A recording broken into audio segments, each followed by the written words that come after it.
Entonces estábamos con el tema de las peritonitis que se clasifican en primarias, secundarias y terciarias. Normalmente las primarias, el origen puede ser un origen extraabdominal o abdominal y pueden tener una vía de contaminación hemática. ¿Tá? Normalmente, ¿dónde se dan? Se dan en pacientes que tienen un proceso, una enfermedad crónica, un factor de riesgo muy similar a lo que tenemos ahora, esto con el COVID, que tenemos factores de riesgo, etcétera. Bueno, entonces un paciente con factores de riesgo que nos vienen, normalmente puede dar una peritonitis. La secundaria normalmente se da que son consecuentes ¿a qué? A un proceso abdominal, nos está dando algo por contigüidad, que es lo que estuvimos analizando anteriormente. Ahí les puse 3 ejemplos, pero bueno, hay miles de ejemplos que pueden dar peritonitis, la perforación de una úlcera, una apendicitis, la salpingitis, la diverticulitis, los vólvulos contra la locación bacteriana, bueno, todo eso. Y las terciarias normalmente se dan en quienes, en pacientes que tienen una peritonitis crónica, ¿no?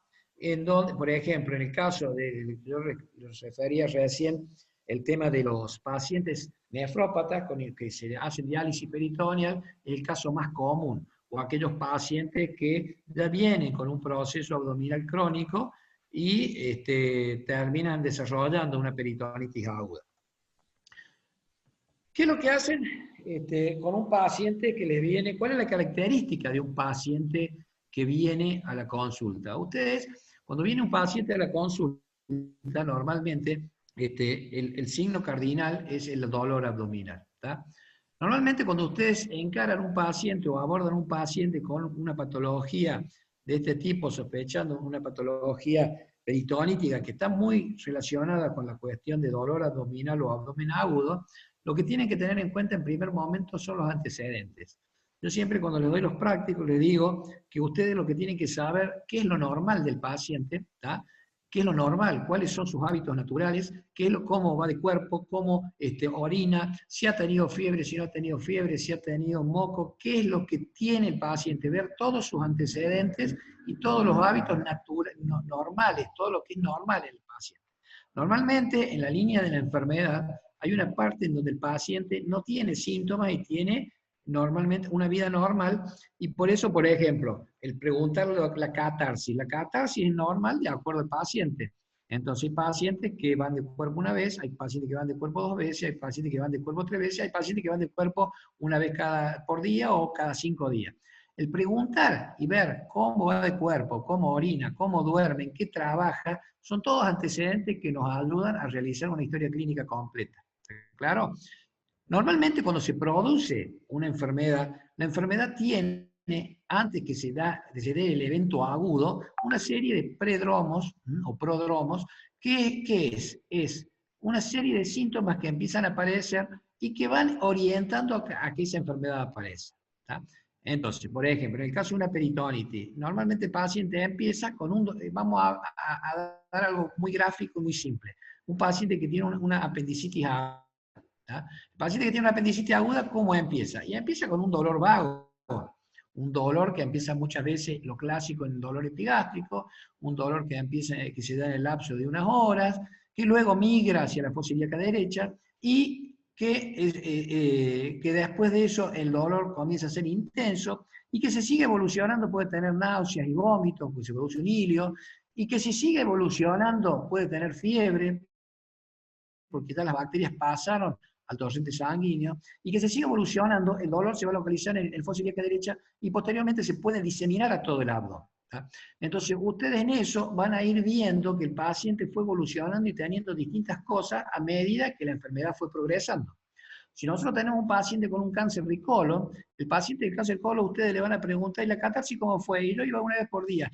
Y resulta que sin darse cuenta el paciente empezó hace 6 meses o un año con cambios en el hábito intestinal que él lo consideró normal.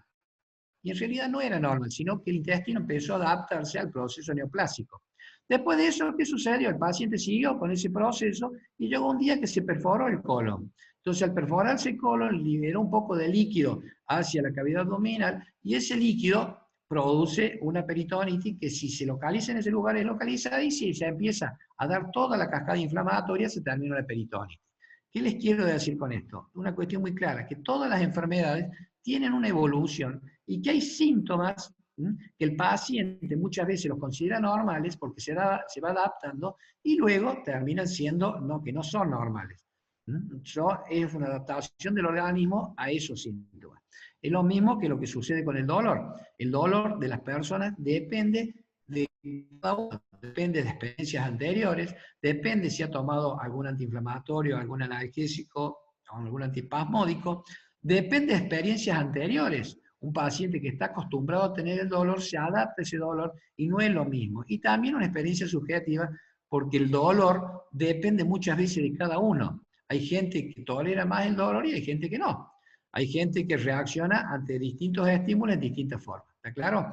Entonces, ustedes cuando hacen la historia clínica tienen que ver todas estas cuestiones en sus antecedentes. Tienen que, cuando el paciente llega, el examen físico comienza con la visualización del paciente, con inspección, ver cómo camina, qué postura adopta cuando ingresa a la guardia. Es muy distinto a la postura que adopta un paciente que viene con dolor abdominal por una apendicitis, por una perforación o con un cólico renal, o el inicio de cómo comenzó. Es lo que yo recién les explicaba, cómo inicia el dolor en una paciente que viene con una ruptura de un quiste de ovario y cómo inicia y cómo es el dolor en un cólico renal. La paciente que viene con un cólico renal viene moviéndose de un lado para el otro y no encuentra postura. La paciente con una ruptura de quiste de ovario viene agarrándose el abdomen en la parte inferior, caminando despacito porque no puede caminar del dolor. ¿Tá? Lo mismo que en una apendicitis. Entonces, todos esos análisis ustedes los tienen que hacer. Entonces, a ello le puse ver la antecedente de operaciones previas, porque si una operación inmediata es una cosa, si una operación inmediata es otra, y si una operación alejada es otra. En una operación inmediata hay que pensar que hay una ruptura o algo que está volcando o liberando líquidos hacia el intestino. Si tiene antecedentes traumáticos, si tiene patologías previas, valorar la postura, el estado de hidratación, ¿tá? La naturaleza e intensidad del dolor en la cuestión auscultatoria, si tiene o no tiene ruidos, la presencia o ausencia de tumor previo o no, o de masa abdominal palpable en ese momento, y la fiebre es fundamental. También hay que ver la cuestión de los exámenes complementarios que se deben realizar. Los exámenes complementarios que se deben realizar en los pacientes depende de lo que nosotros queramos buscar. El tema de los pacientes, el tema del laboratorio va a depender de lo que nosotros busquemos. ¿Tá? Ustedes cuando buscan normalmente piden una rutina. La rutina está constituida normalmente, lo que se dice es por un citológico completo. El citológico completo lo que vamos a buscar es la leucocitosis. Y si no encontramos la leucocitosis, tenemos que buscar si la fórmula leucocitaria está desviada. Si hay neutrófilos aumentados, si hay eosinófilos aumentados, si hay linfocitos aumentados. Normalmente, un paciente que nos viene a la guardia con un proceso peritonítico, lo lógico es que esperemos leucocitosis con neutrofilia. ¿Está claro? Podemos pedir una eritrosedimentación. La eritrosedimentación es un elemento, un parámetro de laboratorio que nos va a dar el tiempo de evolución. ¿Tá? Tenemos que ver cómo están funcionando los riñones, cómo está la urea, el potasio, la creatinina. Ver si tiene hemocultivos positivos o no, porque ya si tenemos un hemocultivo positivo en el paciente, evidentemente ya tenemos bacterias en la sangre. Y bueno, y tenemos que ir valorando todo eso, la falla respiratoria. Normalmente el paciente al ir evolucionando y el evolucionar tan rápido puede producir lo que se denomina un síndrome de respuesta inflamatoria sistémica o un estado de shock. El estado de shock se caracteriza por la hipoperfusión, hiperventilación. Vamos a tener eso se traduce en gases, no nos satura bien, con la oximetría no satura bien, la falla renal, vamos a tener urea y creatininas altas, podemos tener hiperpotasemia, la leucocitosis y la neutrofilia es algo que normalmente da alteraciones, la cuestión del medio interno, y bueno, todo eso nos está hablando que el paciente ya se está complicando.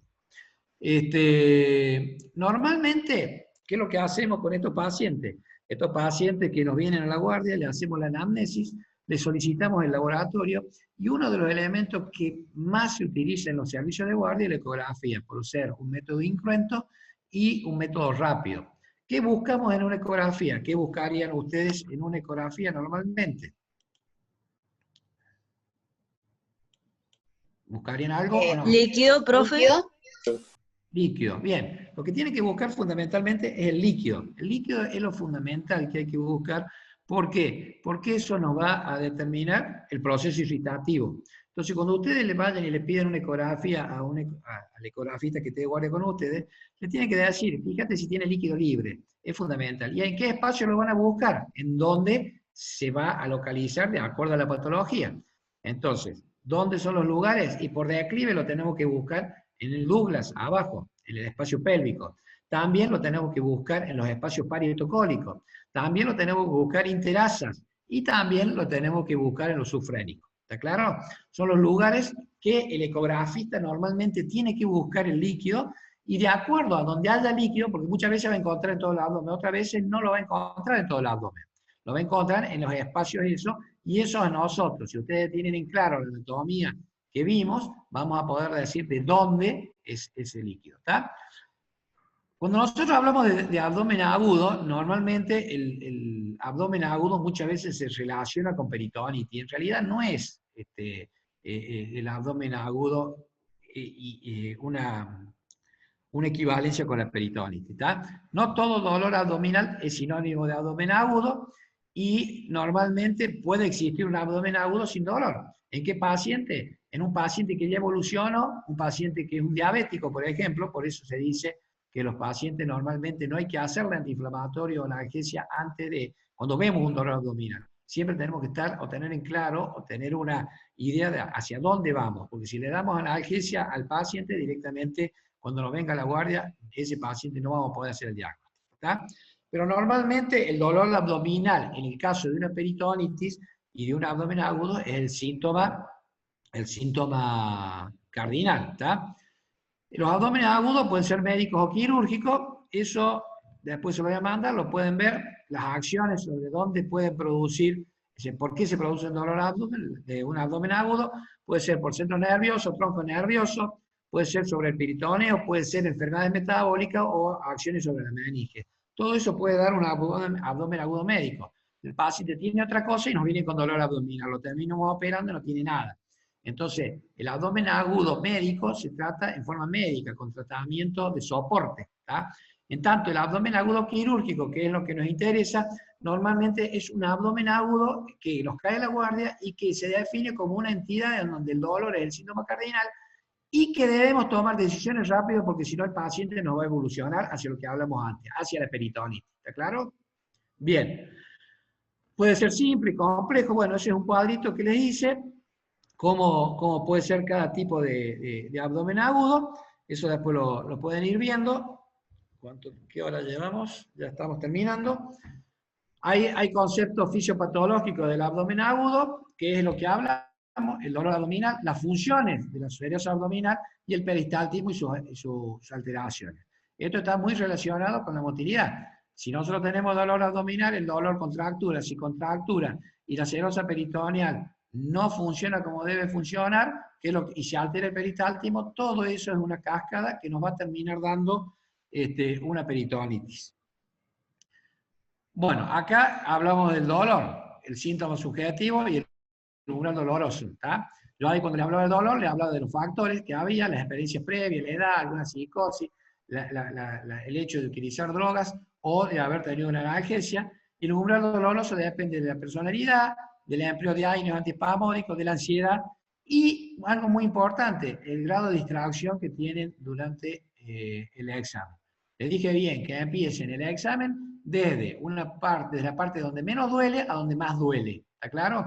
Y una de las maniobras que se utiliza para localizar el dolor, porque el dolor por allí es difuso, pero no es tan doloroso, es la maniobra de Jordi San Martino, que consiste en un tacto rectal. El tacto rectal, ¿qué es? Es meter el dedo adentro del ano del paciente, invitarlo a hacer fuerza cuando nosotros insinuamos el dedo, se pone en guante, vaselina, y despacito introducen el dedo. Cuando hacen la introducción del dedo, no empiezan a tocar adentro, sino ven si el esfínter está tónico, ven si hay un contenido y luego tocan las paredes del abdomen, del recto. En las paredes, ustedes ven si hay alguna tumoración, tocan hacia arriba, si mueven el dedo un poco, el paciente le dice, si es hombre, quiere orinar, están tocando la próstata, ¿está claro?